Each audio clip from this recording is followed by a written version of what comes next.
طبق تحلیل‌های آماری از بی‌اهمیتی و رعایت نکردن قاعده‌های حرکت در راه از طرف برخی از رانندگان واسطه‌های نقلیات هنوز هم وضعیت در راه‌های نقلیاتگرد ولایت به طلبات جوابگو نبوده باعث روی دادن صدمه‌های نقلیاتی با عاقبت‌های وزنین گشته شده است. این حالت‌ها نه تنها اهل عائله فوتیدگان و جراحت برداشتگان بلکه راهبریت مقامات میلیسی ولایت را هم نگران کرده است. سنه 16 نوامبر سال 2018 تخمیناً ساعت‌های 16:30 راننده واسطه نقلیاتی تمغه اوپل استرا رقم قید دولتی TG 9987 زویر فامیدالله حسینویچ استقامت کننده شهر اصفهان کوچه خلیسان به رقم هنگام حرکت در کوچه نامبرده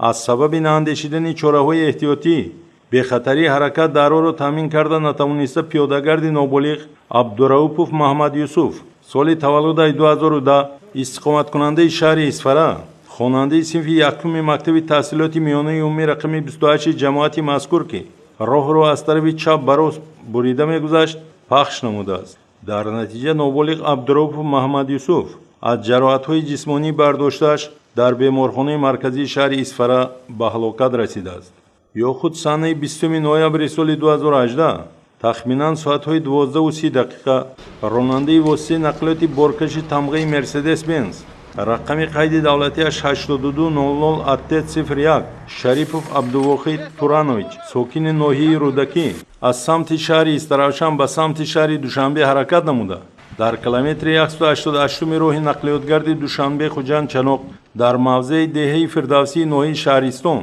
هنگام گذشتن از واسطه نقلیات بارکش تمغه مرسدس بنز رقم قید دولتیش 1804 KM02 تحت اداره سیدوف محسن بخریدینویچ ساکن ناحیه جلال‌الدین بلخی که در خط یکم حرکت بنابر ناسازی تکنیکی توقف نموده بود به سمت حرکت مقابل برآمده با واسطه نقلیات سبکروی تمغه موسی رقم قید دولتی 4197 KA02 تحت اداره راننده حسینوف توران ارزیویچ ساکن ناحیه عینی که از سمت مقابل حرکت می‌نمود برخورده است. در نتیجه این برخوردی در راه تنبشوی به عمل آمده واسطه نقلیاتی از سمت دوشنبه آمده ایستاده در کنار راه توقف می‌نماید. در همین وقت راننده واسطه نقلیاتی بارکش تمغه مرسدس بنز رقم قید دولتیش 5732 NR01 ناصرف جمال‌الدین جبارویچ از طرف سمت دوشنبه به طرف خوجند روانه بودم که عايزم بیام اینجا تومان دو ماشین با گردش زدگی بود است اومدم اونجا اسیشن نیست دیده نتونسته اب تو کامز کردم دوست نکردم اومدم ماشین رو کدوم ماشین بزدید شما اوپل بزدید ناصرف جمال‌الدین جبارویچ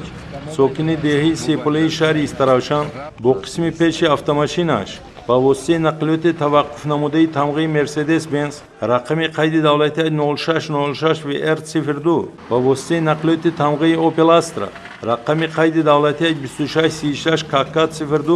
تحت اداره راننده شمسی فرخروز حکیمویچ ساکن شهر استراشان برمیخورد. در نتیجه واسطه نقلیات بارکش نامبرده واسطه نقلیات تمغه اوپل استرا رقم قید دولتی 2636 KK02 رو حرکت کنان تیلا داده با واسطه نقلیات قبلا برخورده تمغه موسی رقم قید دولتی 4197 KA02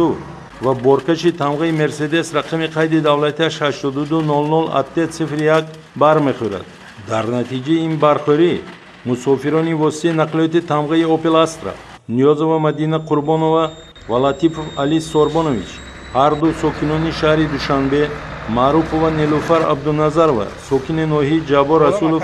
و مسافر واسطه نقلیات تمغه موسی غالیبوف جورابای ساکن ناحیه عینی جراحت‌های وزن جسمانی برداشته در جای حادثه به هلاکت می‌رسند. اینچنین در نتیجه این صدمه نقلیاتی مسافر واسطه نقلیات تمغه اوپل استرا عبدالصمد و شایسته قاسیمونا ساکن ناحیه جبار رسولوف راننده واسطه نقلیات موسی حسینوف تورا و مسافر نقلیات مذکور غالیبوف تورا ساکن ناحیه عینی جراحت‌های جسمانی برداشته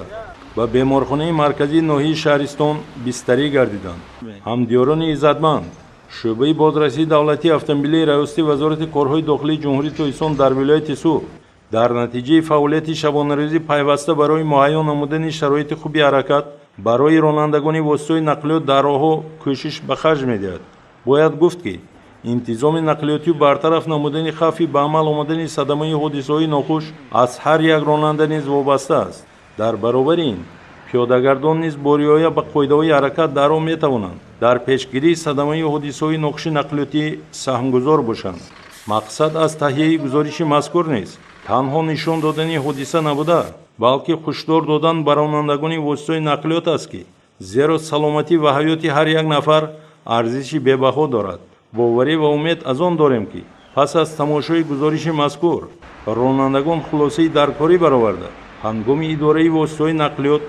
зиракӣ ва ҳушёриро аз даст надода ҳаёти худ ва атрофиёнро аз хатар эмин нигоҳ медоранд.